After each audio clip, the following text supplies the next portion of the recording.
कोई एक मुल्क का नाम ले लो जिस पे बाहर से हमला हुआ, अवाम लिबरेट हो गए, दिमाग उनके बदल गए और वो हंसी खुशी रहने लगे।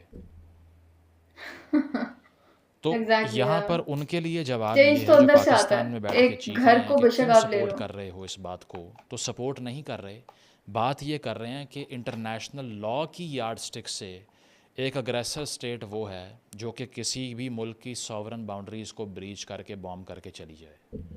उसके अंदर क्या हो रहा है वो सारा इरेलीवेंट है। नहीं, इनको आप लिबरल्स तो नहीं कह सकते। ये ज़रूरी तो नहीं है कि एक बंदे ने खुद को कह दिया मैं लिबरल हूँ, उसके नाम पे वो कुछ भी किया जाए।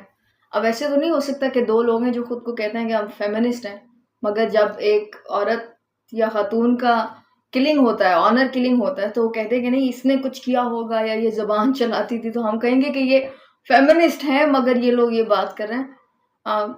इस मोमेंट पे या इस पॉइंट ऑफ टाइम पे जो लोग भी ईरान के साथ नहीं है, या जिनको ये समझ नहीं आ रही कि इजराइल क्या कर रहा है या वेस्ट मीडिया क्या परफॉर्म कर रहा है, regardless of what is happening in Iran, regardless of what Iranis people want,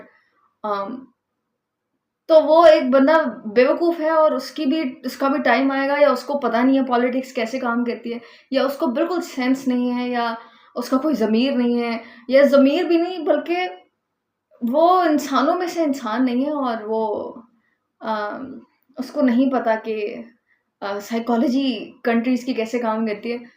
अगर इज़राइल किसी भी कंट्री को कभी भी अटैक कर सकता है, तो वो कभी हमें भी कह सकता है कि मैं आपको लिबरेट करने आया हूँ आपकी आर्मी से, और मेरे like who gives Israel the power to do that?